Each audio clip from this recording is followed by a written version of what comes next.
Support for this episode is brought to you by SipTequila.com, one of the best places online to explore and discover incredible agave spirits. Whether you're looking for small batch tequila, limited releases, or some of the most respected additive-free brands in the industry, Sip Tequila has curated a lineup that makes it easy to find something special. If you're listening to the show, you already care about how tequila is made, the agave, the process, and the people behind it. And that's exactly the kind of producers Sip Tequila loves to support. So if you're looking to try something new or stock up on a favorite bottle, head over to SipTequila.com and explore their incredible selection of tequila, mezcal, and other agave spirits. That's SipTequila.com. Premium brands shipped directly to your door. Growth in the tequila world rarely comes without change. As brands evolve, so do the relationships, the production, and sometimes even the distillery where the tequila is made. My guest today is returning to the show to talk about exactly that. The growth of El Gran Legado de Vida, the realities of running a tequila brand, and the challenges that come with moving production to another distillery. We're diving into what it really takes to create a legacy and introduce the brand to a whole new audience on this episode of the Agave Social Club podcast, hosted by me, Doug Price.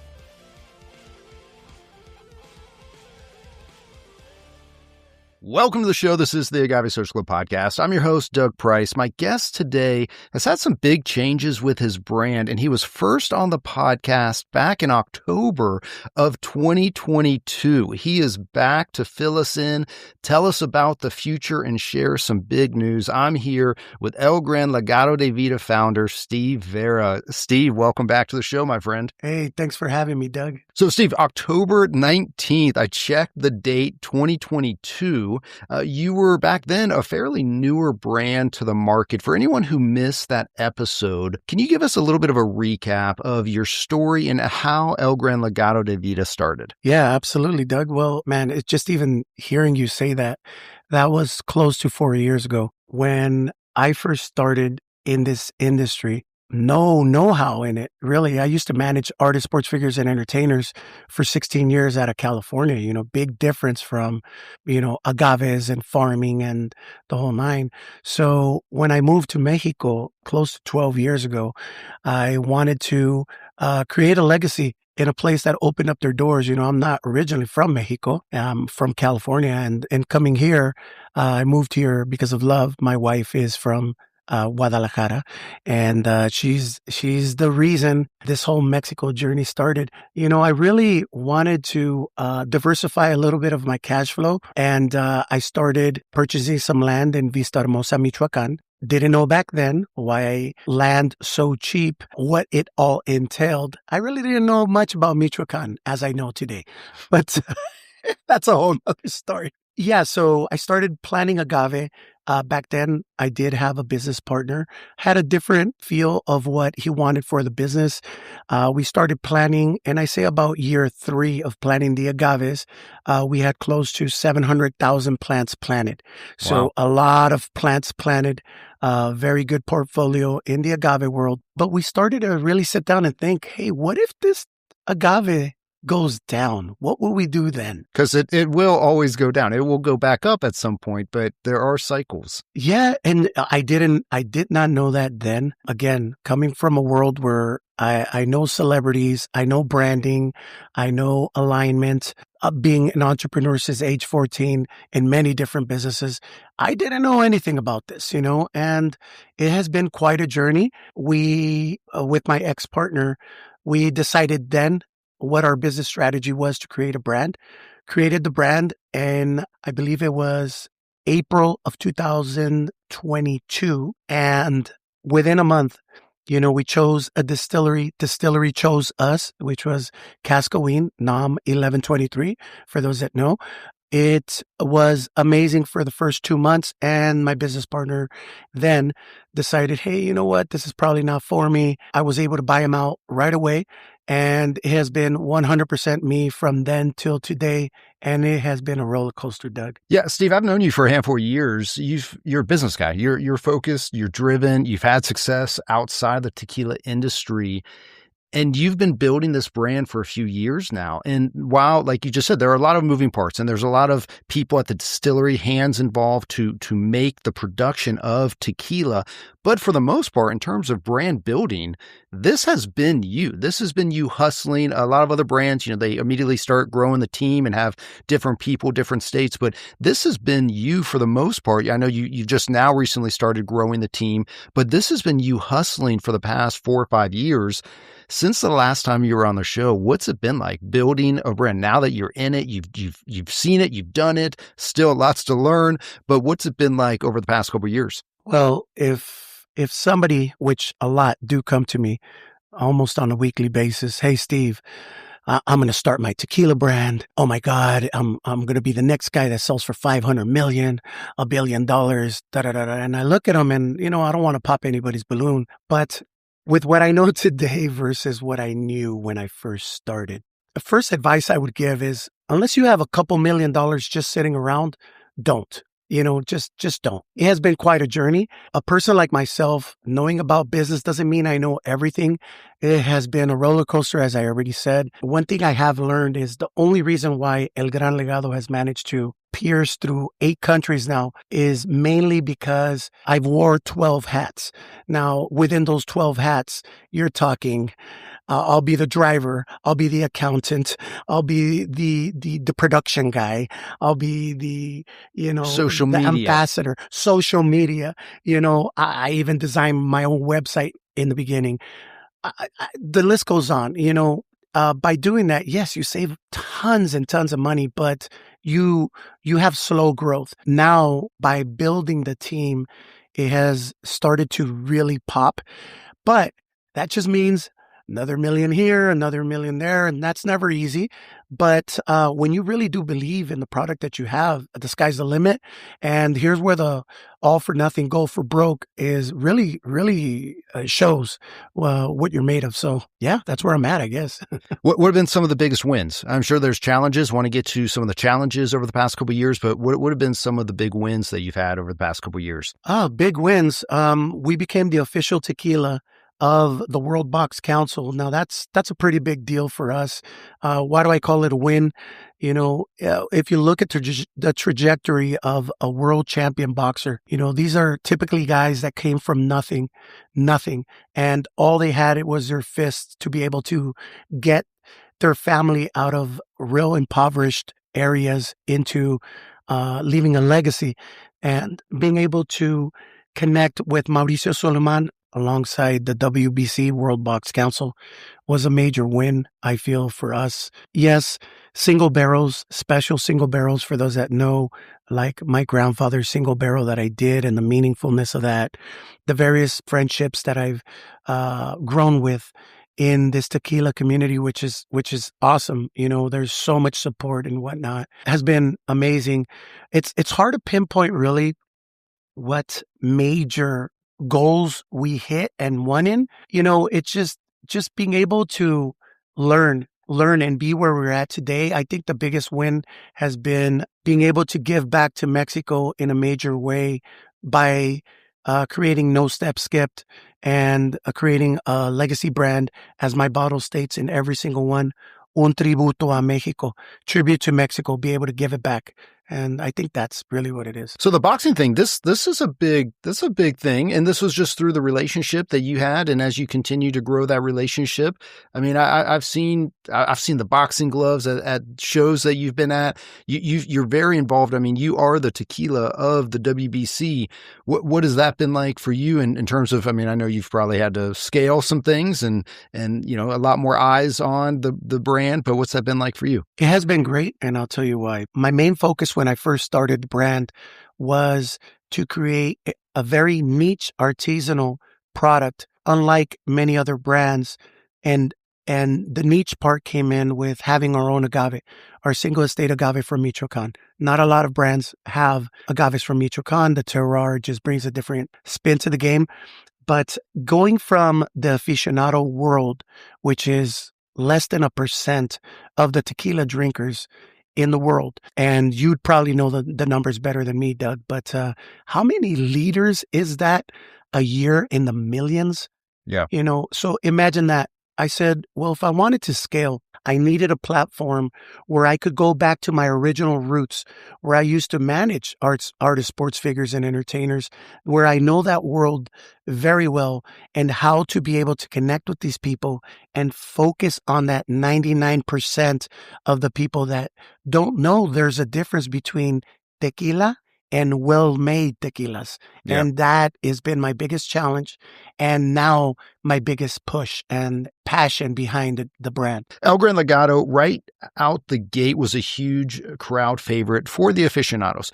And to your point, you need the aficionados because honestly, it's an incredible community, incredible group, as you've been able to see. Just like myself, I've been able to see. They do make a lot of noise when there's a product they love, and for this craft, authentic tequila, it is good for you to go, hey, to build those relationships because they genuinely love this product. But to your point, I don't know any brand that can fully sustain by going, I'm just going after that 1%, that audience, because there's such a much larger audience that every day, as every day goes by, they're wanting to know more about quality tequila. And they're starting to see that not all tequila is made the same. That being said, the brand is no longer made at NOM 1123 at Casqueen. Some people are starting to see that. You've been posting things saying, "Hey, there's a new chapter for El Gran Legado." At what point, as we shift into leaving Casqueen, going to a new distillery, at what point did you realize a change might be coming? Well, again, going back to the challenge part, right? This quite possibly was one of the most difficult decisions since launching the brand that I've ever made. Let's not even talk about the couple million that I've already put in this company. When you connect and you build relationships with master distillers and their families, you become friends. It is very hard to just let go. But as any good thing, as any good story, whenever you want to scale, there's many challenges that happen just in that alone. Cascaween, if Cascaween was able to offer me the amount of leaders that I needed for my worldwide expansion that I created, I would have never left. I want to put that out there. Just the family and their principles of no step skip, they live by it. To be able to now have to look outside my little bubble to see who else can possibly come close to one of the top 5 distilleries towards aficionados, right? For the aficionados. Yeah. What do you do? So I'll tell you, it wasn't something that happened overnight. It's something that happened in 2025, from January 2025. A lot of people didn't know I had to work silently and know that the biggest challenge was yet to come. I had to start tasting from different distilleries, not their juice. I had to harvest 20 tons of agave just for anybody that I considered had okay juice or good juice, to be able to take them a truckload of my agaves, have them distill, which cost me tons of money. For all the other brand owners that are out there, they know how much that costs. Yeah, you're like doing a private batch at multiple distilleries just for a sample taste test. And it's going to cost you. It's going to cost you. Some people are less, others are more. And I'll be straightforward. Not one of the distilleries that I went to are in that top 5 list that I could have easily went to. Because they did offer, they heard, they knew. It's a small world. So a lot of the master distillers and distiller owners knew that I was already thinking about, expansion. And they reached out to me and I told them straight out, love you guys. I have so much respect for you guys, but I feel I already left the pinnacle. To me, there was nothing higher than 1123 for me. Yeah, I agree. One of the top. 5 distilleries, 5 truckloads, 20 tons each trip. That's 100 tons of agave. Now I have a lot of agave, and agave is a lot cheaper now, so it was easier to do that. They distilled 5,000 liters per place, got to tasting. It was a lot of tasting, and it was a lot of months. I say by month 7, There was only one that truly made sense and that really popped. Here's where we start getting a little nerdy. And now I know you like nerdiness, Mr. Agave Social Club. Listen, I was just there about a week and a half ago where you are now being made. I actually spent, I was locked in there. We were there when no one, like, it was one of the first times I've ever been at a distillery where they're closed. Like, they were off. Like, they are done. Like, it's like no more production. It is nothing going on. And we're just now hanging out at a distillery. So I'm very familiar with it. And so, yeah, I mean, look, I know great relationships at 1123. Casquine, in my opinion, is one of the top, if not the top. Chava, Benji, the entire family, everyone working there. Absolutely incredible. And this for you, this was business. This was logistical. This was, hey, for what I'm looking to do in the future and continue to grow into, I just need to be able to have the opportunity to scale the same way with the liquid. And, Casquine is continuing to grow their own house brand, Casquine, rightfully so. And there's other people there. And so it is tough to, I'm sure some of the other distilleries you went to, you had to have those conversations. Hey, could you guys get to the point of where if I needed X amount of liters, is this going to be an issue? And so this was not, this was not a fallout, a personal thing. This was, hey, this is logistical. This is just a business decision that needs to be made. Knowing that though, what advice would you give someone who's choosing a distillery for the first time? Oh, well, I could go right back to the beginning of Legado. I think it's safe now for me to say, in the beginning, I didn't want to say who was the one I had already chose, not knowing anything about tequila. And thank God I went to my master distiller course through Ana Maria Romero and tasted there and found out that there is a difference between tequila and well-made tequilas. Yeah. And that's how Cascawin really became my choice. It was Lados. Yeah. It was Lados. And I'm really good friends with the owners. So, and I respect them for what they're doing on a scaling part, but it was definitely not where I wanted to go with this brand. And even to date. So, and I'll tell you, just to answer the question, what advice would I give somebody? There's over 240 distilleries right now in Mexico. Yeah. And there is so much old talent and fresh new talent that is doing amazing things. Yeah. I love giving examples. So I'm very visual. Think of the favorite restaurant that you have that is your always go-to, right? And that chef that you created that relationship with. However, how boring would it be if that's all you ate every single day? There's a reason why Michelin stars restaurants there's many, there's many Michelin stars, in my opinion, distilleries out there that nobody has a clue of. Yep. And until you knock at the doors, until you test, you will not know. And I will tell you, to go back, when I did this with NAM 1551, which is my new distillery now, Yeah. Juanacatlan, which the story first is what caught me. This is owned by the people. It's a community of, back then it was 90 something people when I initially did the contract with them, still being with Cascawin. This was about April of 2025-ish. I really started to see that the more I found out about the distillery and their principles, it's an agave community. They have tons and tons and tons of agave and they own the distillery. I said, this is great. But I found out, which this is the important part, getting nerdy with it. Out of all the places that I tried, which none were in the Midlands, my story from day one has been my Michoacan agave, which is from the Midlands, right? Little did I know that now going into this distillery and talking to the master distiller there, Ingeniero Carlos, he told me, Steve, do you realize that your agave from day one was always supposed to have the profile it has today? And I said, well, what do you mean? The water that has been feeding your agaves for the past 7 to 8 years is Midlands water, well water. Now that you are distilling with using the water that's in the same water source, the pH that has been feeding it for the past 7 to 8 years is the same pH. You're not changing it. When you were at Cascawin, which was 900 meters Different lower. elevation. Yeah. Okay. There's more minerality, volcanic, etc., herbalness. The water flows down. You changed your profile. Your profile was never really supposed to be that because your agave was never from the lowlands.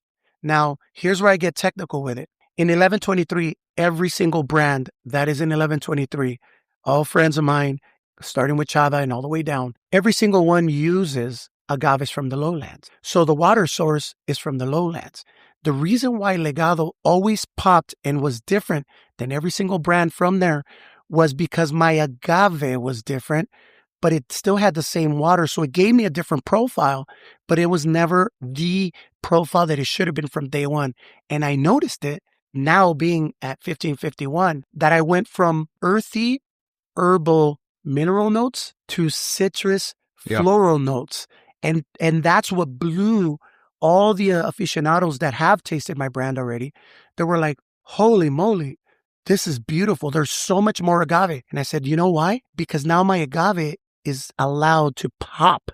It's popping now because it's the same water source that has fed it throughout its whole entire journey. Yeah, it's cool. I mean, and you can't plan that. You can't make that, like that's not something you just go, hey, this is what I'm looking for. And so for you to now be at this distillery, as you said, this is not 1551, Destilador, Guanacatlán. I was just there, got to spend a lot of time with the team. Samuel, great guy, walking through the distillery. This does seem like the right fit for you. They don't have a ton of brands there, and they have the ability to scale, and they're making really good quality, clean, nothing added, agave, yeast, and water, authentic tequila, what you're continuing to promote.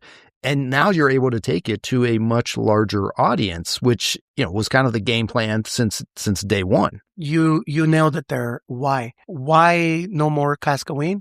January 2025, I asked for 150,000 liters. I didn't get 1 ounce of juice all the way to December. Thank God I was doing this already over here. With the new distillery, I could do up to 500,000 liters, which I'm going to need in the next coming years for the expansion that we have. So I needed to scale and I needed to look forward. And that's great for Cascaween. I mean, Cascaween, again, before it was 3 weeks in the month that they needed just for them. Now imagine all the other brands, we had 1 week to fight to get into the calendars. So it wasn't personal. It was business for them. Of course, the house brand's going to be first. But if I didn't make the move when I did it, it would have been the end of my brand from a business aspect. Yeah. So again, it's setting you up to be able to continue to grow. This is different. This is different liquid. This is different. There's some different production style. For the most part, it's the same production. But when you've got a different artist, when you've got somebody different behind the stills making those cuts and different environment, we know tequila is nature. It is, just as you said with the agaves, it's going to interact with the land from where those agaves were grown, where the water's coming from. Let's get into, I've got 4 tequilas in front of me. You've got your Blanco, a still strength Blanco, Reposado, and Añejo. These bottles that we can also talk briefly, maybe a year and a half ago, you launched a brand new bottle design. You're going, hey, we're redoing some things here, and you've got a much taller, skinnier, sleeker, more elegant bottle here, but these are in the market now at NOM 1551. Let's talk through a little bit about the production there. Again, large capacity that you can scale, but what are some of those differences that you've noticed between the two distilleries in terms of production? This is, I don't know how many secrets I can say, but people that know me, it's okay. It's just you and me, man. I have it's just no you and me filters, talking. brother. I have along with the 50,000 subscribers. It's just you and me. No one's listening. Again, getting nerdy with it. Cascaween, 3 days slow cook in clay ovens, 8 hours per day. But think a crock pot, right? It's cooking for X amount of hours, and then it's just holding its temperature. Is it still cooking? Okay, so that's one good question to ask yourself. New distillery, it's 24 hours straight. So we went brick oven, same brick ovens. Exactly the same process, exactly the same cogollo out, stacking, etc. Exactly the same 20-ton ovens, same steam injected. Now the steam, again, water difference, minerals, right? Midlands water, different minerals, lowlands, different, more minerals, etc. So the steam, yes, would it cook different? Absolutely. Same 24 hours, a Cascaween, 3 days, 1551 Juana Catalan, 24 hours, 1 day. 1 day cook, 1 day rest versus 3 days slow cook, 1 day rest, still 24 hours, but different process, right? Different is kind of like turning the switch on and off. We're turning it on for 8 hours, turning it off, turning it back on. Where Guanacatlán, they're turning it on for 24 hours and then letting it, it's really cooling down, but still doing some stuff in those ovens for an additional 24 hours or so. Right. And what I learned from it though, Doug, is that there was less glazing. I found that more cooked, it serves for a great story, but there's less yield because there's a lot more glazing that happens with the mieles that come out, the agave sugars that come out. There's glazing.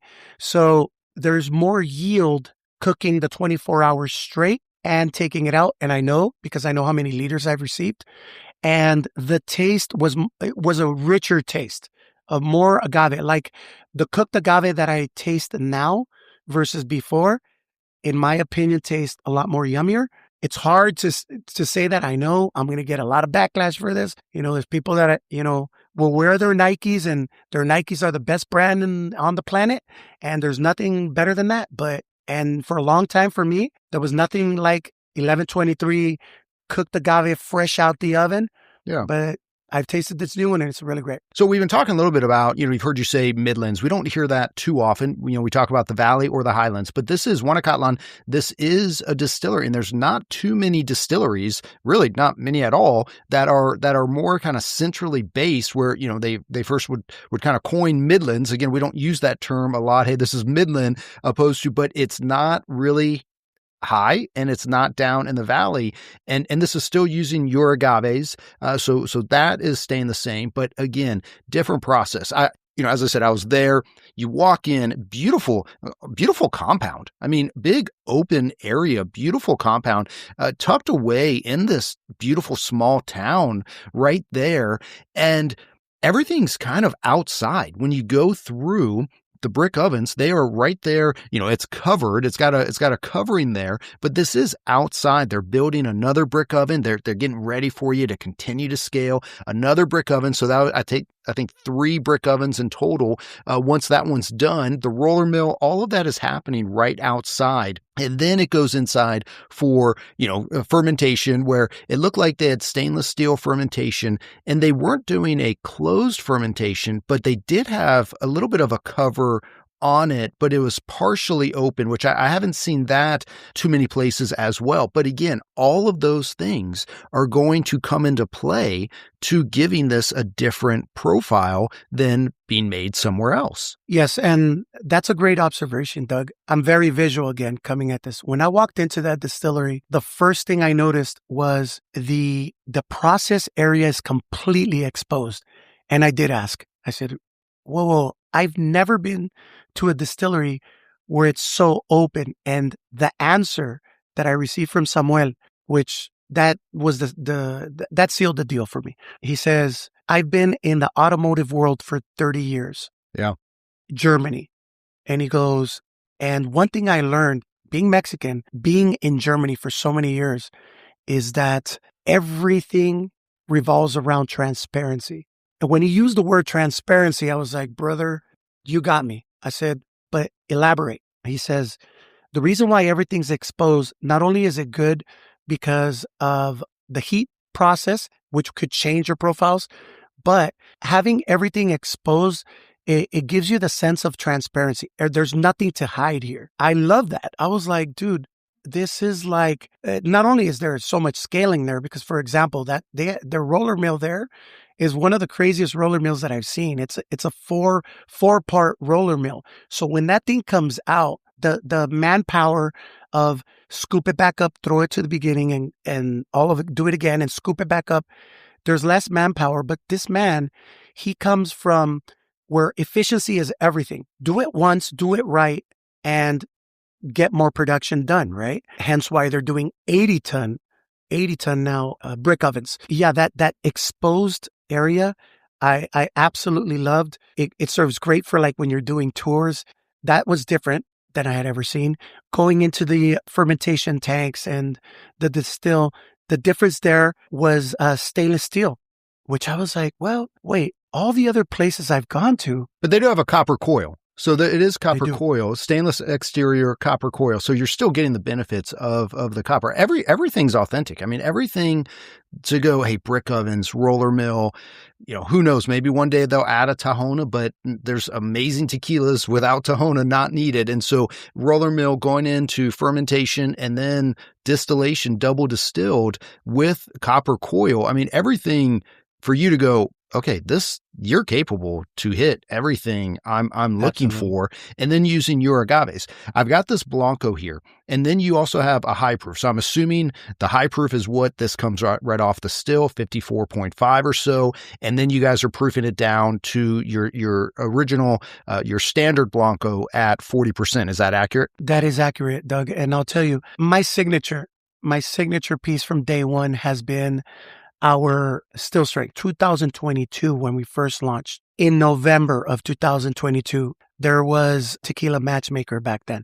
Tequila Matchmaker did voting for the new releases, 85,000 votes for the new releases of higher proofs or still strengths. Number one was Tequila Ocho Puntas. Well, 2022 first launched, we were only 6 months old. Guess who was number two on that list of 85,000 votes? El Gran Legado de Vida with our 54.5 ABV still strength. That became the aficionado favorite, which was the launching of my brand, which catapulted us for the 2 years after that up until today. So where we're at today, obviously as a signature piece, I did not want to lose that. And I still kept the Tiffany blue labeling, right? We did the 54.5 out of the still. And at Juanacatlan, NOM 1551, completely nailed it. They hit it out the ballpark for me. It has more, in my opinion, and other aficionados that have already tasted it, a more agave forwardness than it had before. Obviously less herbal, less mineralities, but more floral. But it's just a very crisp agave bomb that happens. So obviously I wanted to keep that. And again, going back, the pH does it all. It's the water source. It is definitely that deep well water that's coming out of the Midlands to my Midland agaves. It was a great match. It was a perfect, signature piece. So I had to keep that. Yeah, look, this is different. And I think anybody that would taste it and that's familiar with Cask Queen, I'm very familiar with the Cask Queen profile. I'm not saying that every brand is exactly the same. There are differences, but every distillery does have somewhat of a fingerprint of DNA from their profiles. This is very different. This still strength is very good.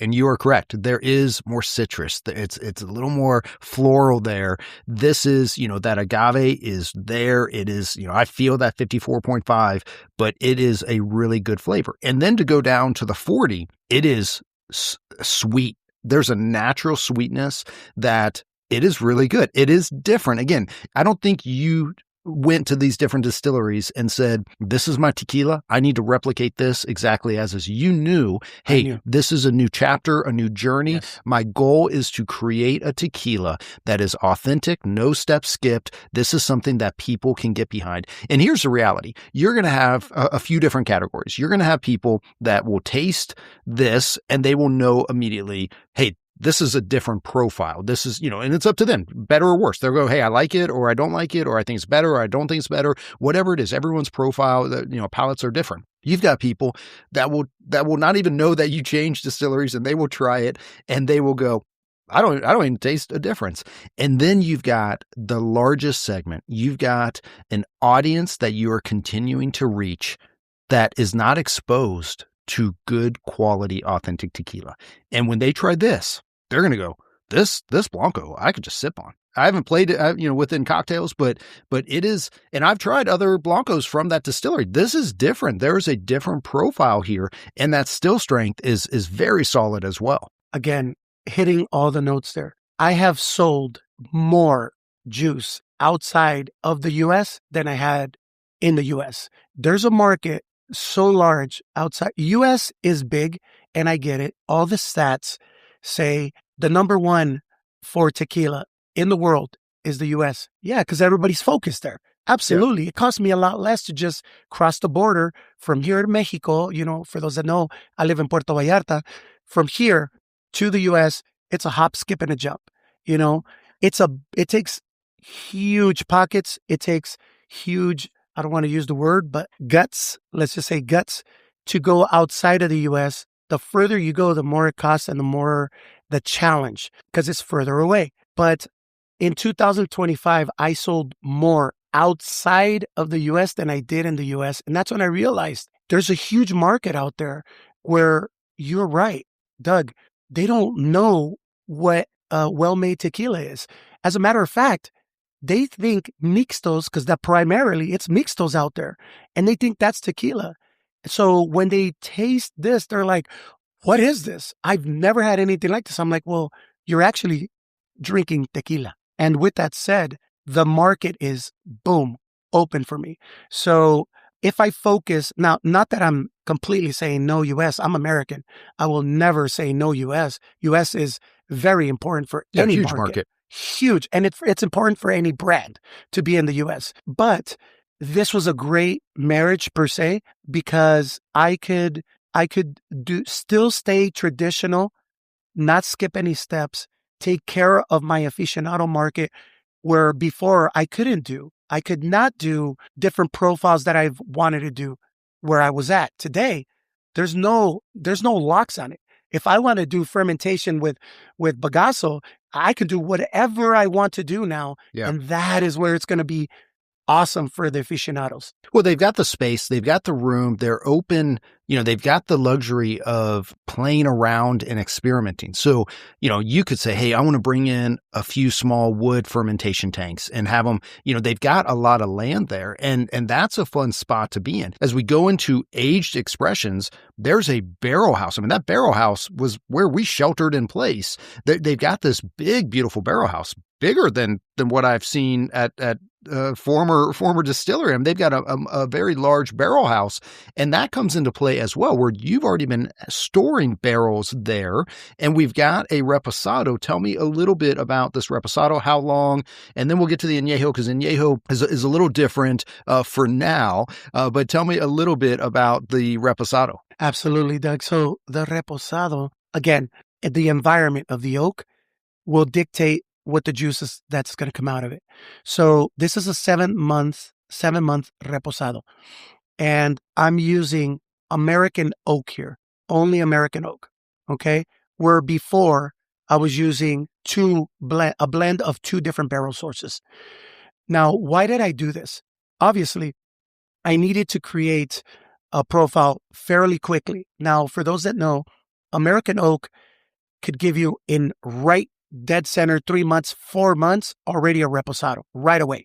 When you're talking French, it's just something about that French oak, and it's less porous. It gives you double the amount of time than an American one does. Hence why usually barrel rooms have more American than French. But the French gives you something extra special. Now, with this one, it's American oak, and it is bourbon. It's bourbon, but it's a variety of different bourbon houses. I can't use the names in this particular time, but I have about 100 barrels in the new distillery, Guanacatlan 1551, which before I only had 40 barrels for the reposado. So this is 7-month. I pulled it out at 7-month because there were still wet barrels, and I didn't want it to over oak. Already, this is a huge fan favorite in Mexico and in the US. So much so that I'm like, darn it, guys, you guys drink so much juice. I don't know if I'm going to be able to keep up with what the demand is. So I'm very excited about this one. Yeah, light in color. It's not, I mean, it doesn't look like it's, 7 months. That's really great color. It's very light in color. Again, different profile. It has gone away from that minerality that we're known for, that volcanic minerality there. There's a little bit of a sweetness. There's some spices, baking spices. That vanilla starts to come through on the back, and little caramel. I mean, this is a very well-balanced tequila.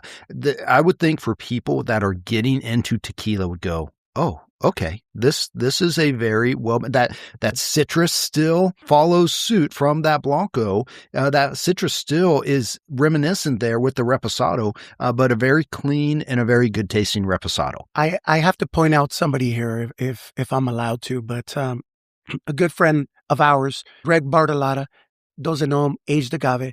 Yeah, great guy.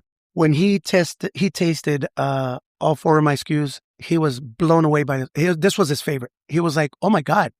I mean, he loved the still strength, obviously, but for the aged expressions, he was like, "Holy smokes, you nailed it with this one." And he did mention one thing that was very key point for me. I wanted to make sure that I did something so friendly for, again, if I'm pointing for the 99%, it has to be very friendly to their palate. But also where the aficionados are like, "Oh my God, oh my God, bartenders, oh my God."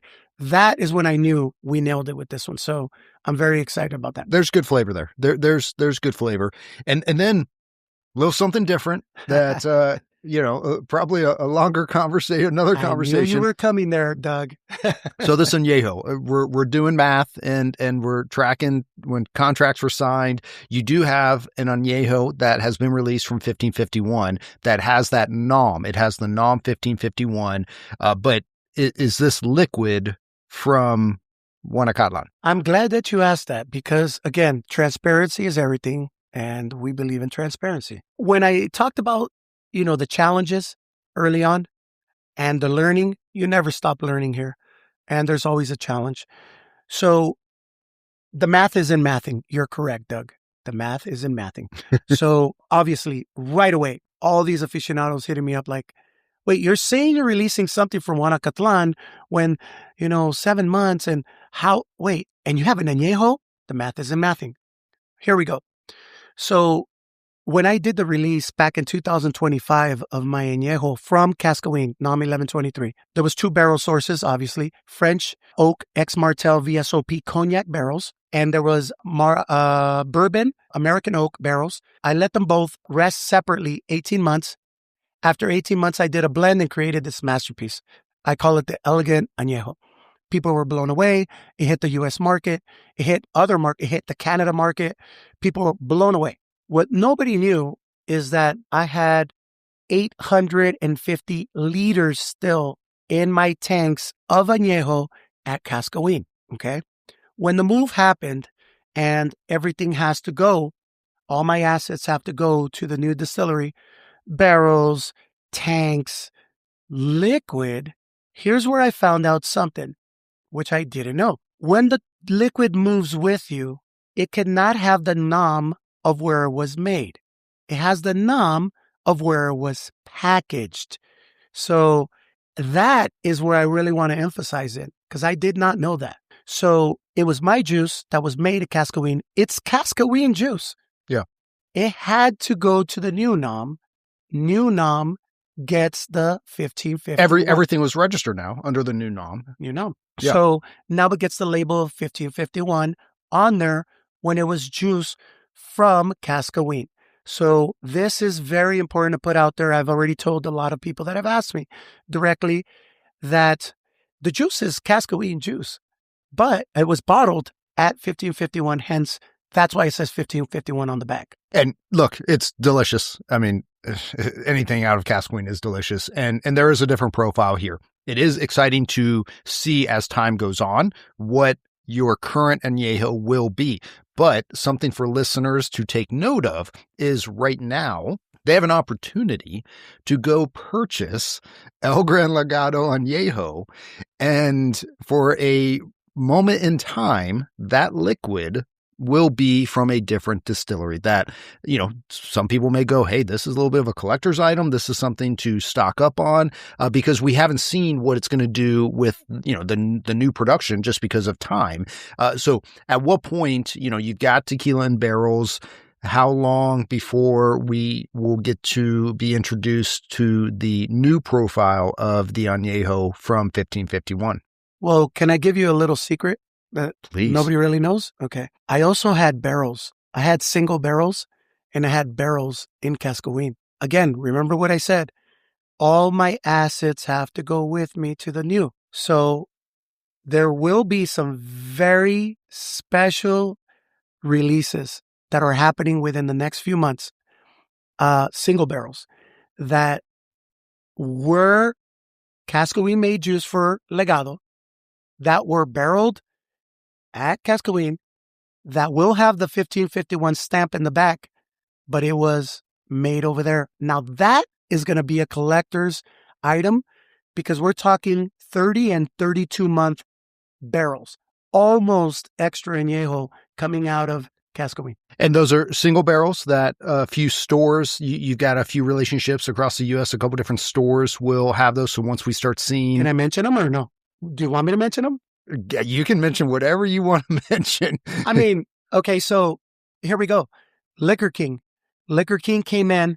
They, Mihir, the owner, came to Cascaween, tasted in Cascaween over a year ago, selected the barrel, and Liquor King will have it in T-minus 6 days in all Liquor King stores. 30-month single barrel French oak añejo, because it couldn't become an extra añejo, but it's basically an extra añejo out of 1123 with the 1551 stamp on it. That's the first one. That's the first one. The second one already has a name, but you know what? I want to hold that for a little bit. Okay, you can hold that. You can blitz that as it releases, but exciting stuff. And look, man, you are hustling this and you're continuing to provide great tequila and you want to get it to the audience. I mean, the partnership with the boxing, I'm sure that's going to open continual more doors and for you to continue to grow outside of the U.S. The U.S. is always an important market, but I see that value. I see the value of going to the parts. Hey, let's do what very few are doing. Let's go to the places that not everyone is focusing on. And then next thing you know, you're one of the first to go focus on a market or an area of the world that has not been introduced to amazing tequila like we have the luxury of enjoying here in the United States. So Steve, congratulations, man. This is a journey. I know this has been a long time coming. I know this has probably kept you up at night as you're trying to figure out, okay, how do I do this? How do I figure this out? How do I get the limit? How do I get the amount of liquid that I need to continue? Because as much as we want to go, yeah, we want to just make tequila for 100 people that all sit around and talk about all the tasty notes and all that stuff. No, this is a business that you've put a lot into. You've put a lot financially. You've put a lot of time away from your family. And you're going, hey, I've got an opportunity to continue to scale this.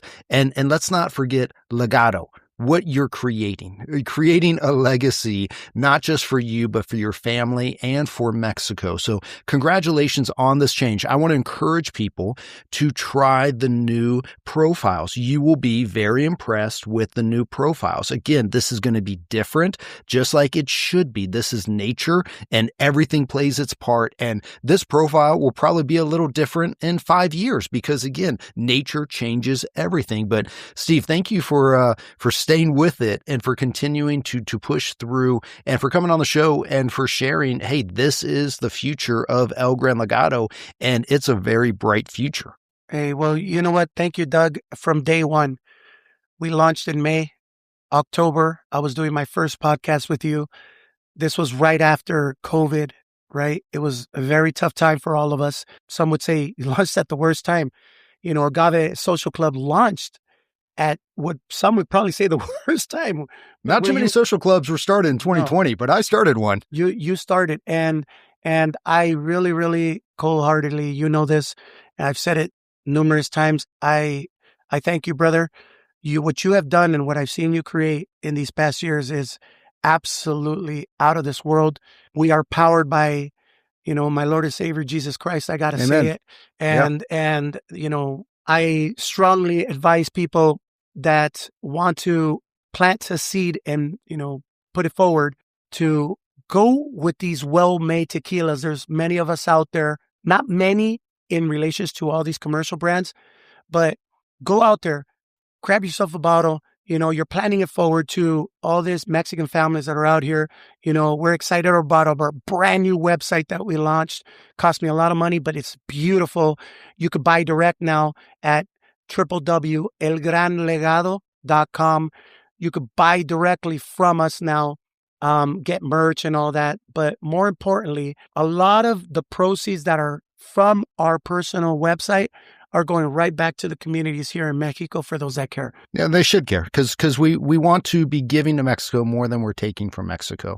And, as just a gringo from Orlando, Florida, that for some reason fell in love with tequila in Mexico, I want to make sure I'm always providing platforms and being someone who's giving to Mexico more than I'm taking to Mexico. And it sounds like, hey, that's important for you guys and what you're doing. New website, elgranlegado.com, where they can continue to learn more about the brand, see where it's being sold. All the markets are the same. It's not like, just because it's a new distillery, you're still in all the same markets. And now you can purchase directly from the website. Social media, you're at El Gran Legado de Vida on Instagram and social media. And I know you've been continuing to share the stories and share what you guys are doing. Steve, congrats on the growth.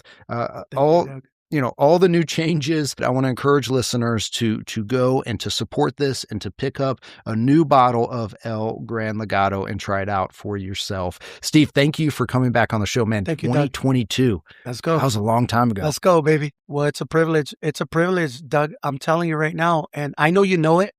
You won't say it. You're a very humble guy. You're a God-fearing man, and I really appreciate that about you. There's not one other content creator, because you guys deserve at least that title. You're not an influencer that does what you do. You are that guy that gets out there with the cameras, and nobody has that type of video. The voice, bro, you have the voice, you have, the following, and that's what makes it special. And you definitely, I've always said it from day one, those that have helped me win, when I get to where I need to get, they will win with me. Brother, I have not forgotten. I don't like to promise. I just like to do. You are definitely on that list, brother, and I really appreciate you.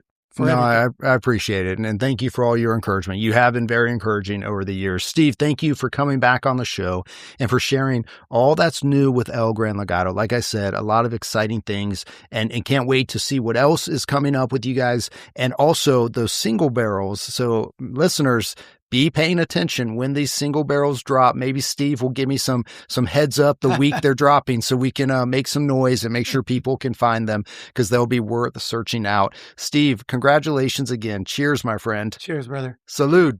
That was Steve Vera with El Gran Legado de Vida Tequila. To purchase direct from the site and to learn more about the brand, check out elgranlegado.com.